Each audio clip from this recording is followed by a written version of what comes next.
Atmo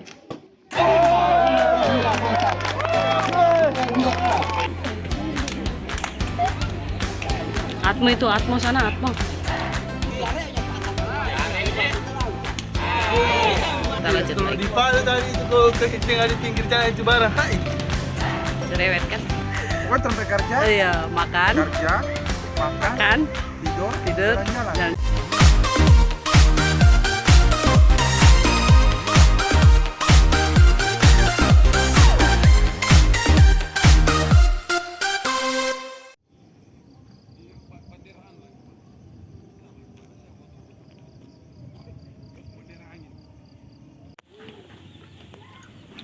Dan saya masih di Tinombo dan masih di Desa Taipa Obal. Untuk kelanjutan cerita supaya nyambung, kamu bisa lihat di cerita di part 1 ya.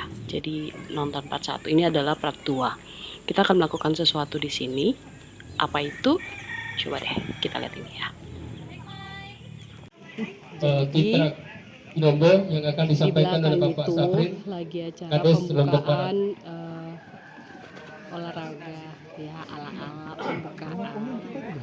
Dibikin tukar adegan. Assalamualaikum warahmatullahi wabarakatuh. Lagi persiapan Selamat pembukaan. siang. Dari keadaan kita punya jalan. Yang mana? Begitu 3, 2, record 1. Desa Taipa Obal itu dihuni hampir sebagian besar oleh suku Lauje. Nah, suku Lauje salah satu tradisi untuk bertahan hidup adalah berburu. Senjata yang digunakan untuk berburu adalah sumpit. Makanya masyarakat Desa Taipa Obal itu paling mahir menggunakan sumpit. Kayak ditembak dari jarak jauh itu pasti kena. sama Aji.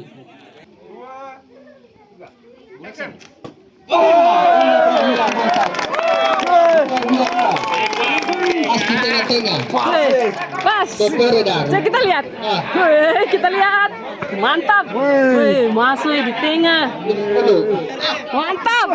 Mantap. Masuk ke. Satu.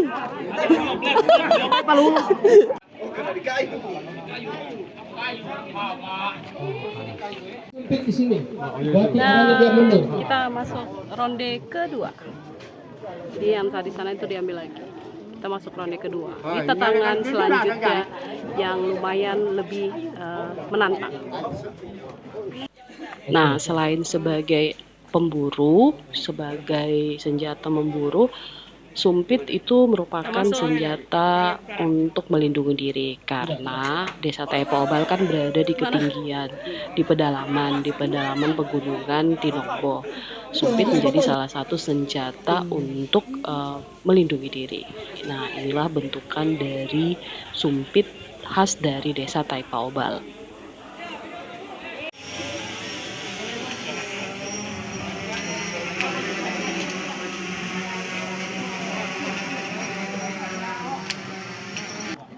Oke, yang Anda saksikan ini adalah seni pertunjukan bela diri khas dari Desa Taipa Obal. Namanya kontau. Kontau sendiri sebenarnya hampir mirip dengan silat. Dan nama kontau juga terdapat di beberapa daerah. Permainan pergerakan tangan dan kaki itu mirip sekali dengan silat. Nah, untuk pertunjukan bela diri seperti ini itu menjadi tontonan yang sangat menghibur oleh masyarakat. Selain itu bisa menjadi alat pelindung diri nih sama warga Desa Taipa Obal. Jadi jangan macam-macam ya sama mereka.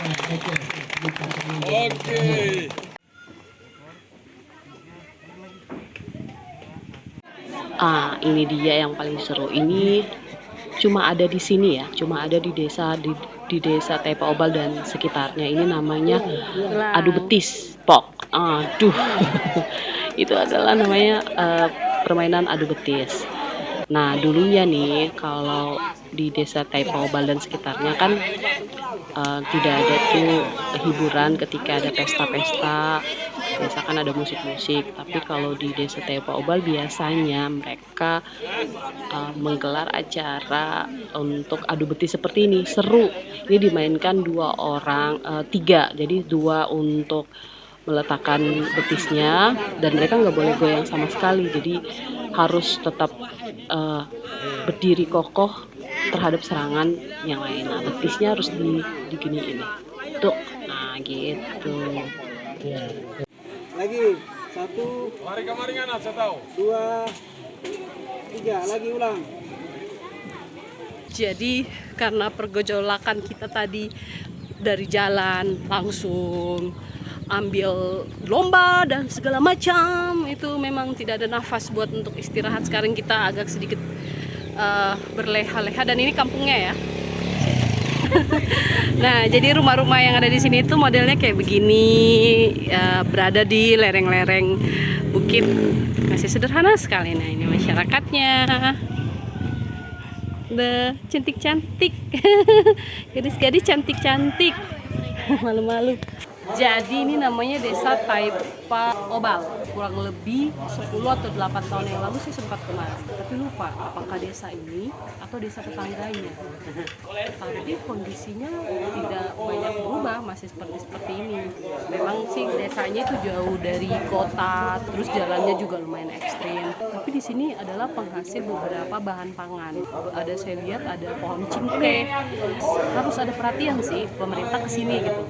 Di sini tuh daerah yang potensial, cuma karena jalannya yang ekstrim lumayan susah.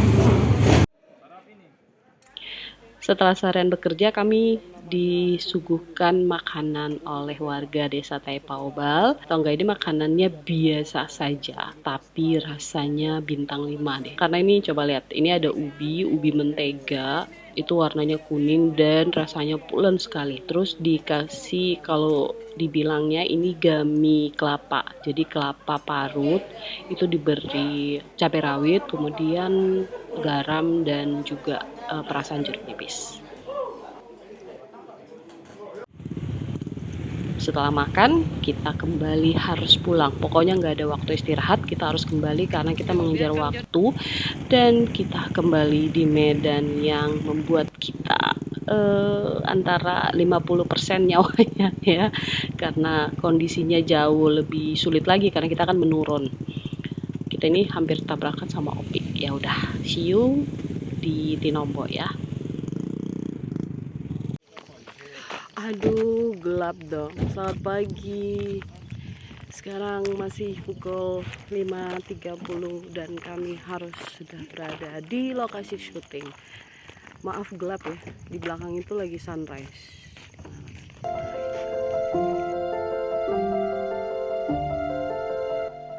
Melihat keindahan seperti ini, bawaannya mellow ya.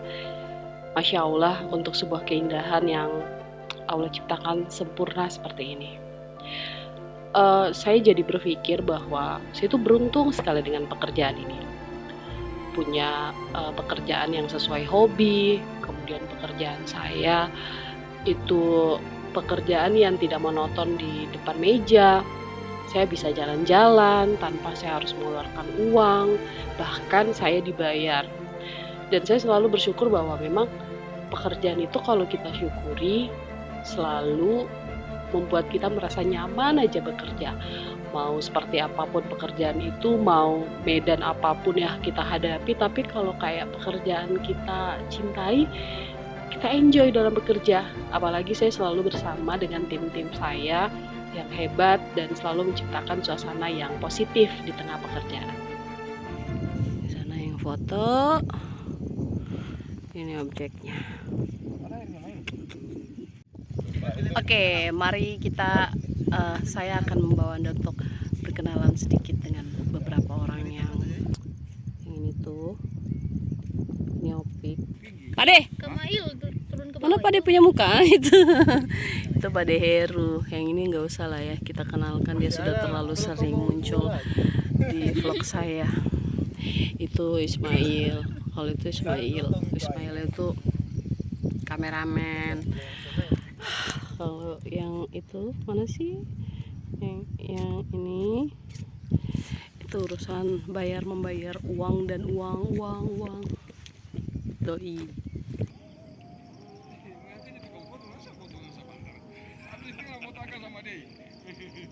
Dari atas kita langsung menuju ke set lokasi selanjutnya. Manganto. Ada Opik, Ayo, ada Main. Kita lanjut Kalau lagi. di Palu tadi itu kalau kehitung di pinggir jalan itu barang. Hai. Cerewet kan? Oke, lanjut.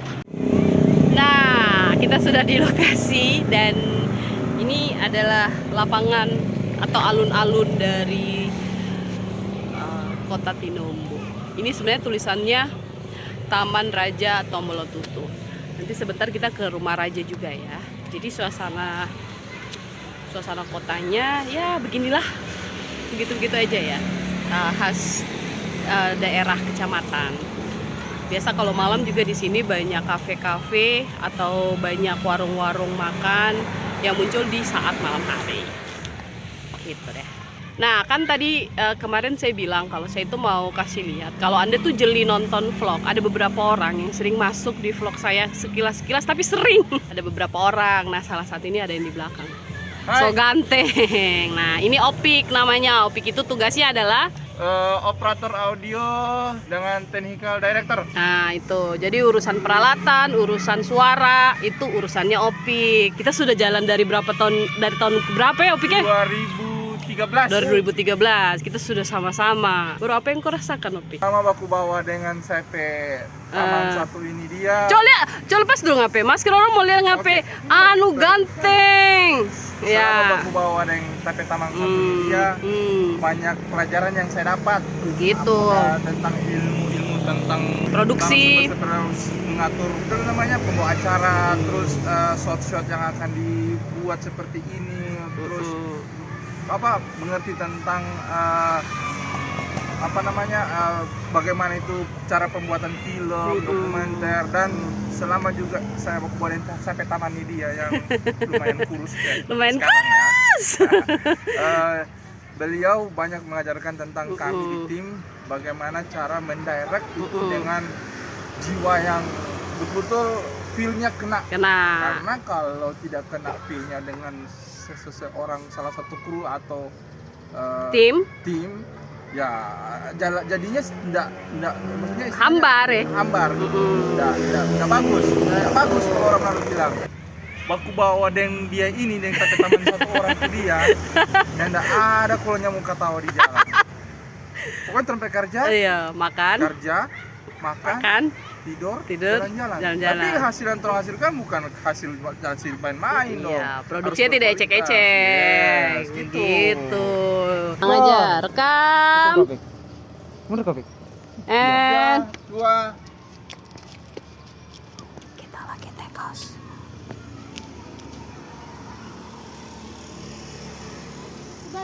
Kita mau cari jajanan di Kota Tinombo. Oke. Tante apa ini tante? Es. Hah? Es campur. Boleh deh. Saya satu tante. Berapa satu? 5.000. 5.000.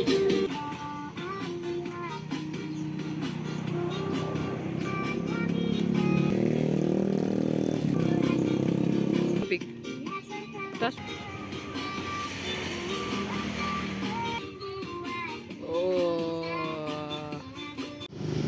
Oke, ini es campur Tinombo, harganya 5.000 dan packagingnya sudah gini loh, kayak begini-begini. Ini isinya ada kayak agar-agar, ada agar-agar hitam, agar-agar hijau, ada rotinya juga, terus dikasih susu sama dikasih kayak sirup. Kita coba ya. Kita lanjut dari halaman, kita mau ke Istana Raja Motong, ke Cagar Budaya Istana Raja Motong. Inilah dia rumah Raja Tombolotutu. Nah, rumah raja ini berada tepat di tengah ibu kota Kecamatan Tinombo, sekitar 160 km dari kota Parigi. Nah, Raja Tombolotutu yang bergelar Pua Darawati itu pernah menerima tahta kerajaan Motong di tahun 1877. Dan situs sejarah ini berada persis di depan lintas jalan Trans Sulawesi. Jadi sangat mudah nih untuk diakses. Di dalam bangunan situs ini itu terdapat 2 buah senjata meriam peninggalan raja, kemudian juga ada foto dokumentasi, kemudian ada perlengkapan rumah tangga dan beberapa pakaian kerajaan. Jadi cocok nih untuk kita yang mau berwisata sekaligus edukasi tentang sejarah dari kerajaan Motong. Sekarang ini saya ada di rumah Raja Motong. Nah, rumah Raja Motong itu atau raja dari Parigi itu adalah Tombolotutu. Foto Tombolotutu yang ini. Nah, Tombolotutu itu memimpin kerajaan di tahun 1877. Tahu nggak dia memimpin kerajaan itu di usia berapa? 20 tahun. 20 tahun Anda masih baper-baperan dengan cinta-cinta, Tombolotutu sudah memimpin kerajaan di masa itu. Dan di masa dimana dia melawan Belanda di tahun 1877.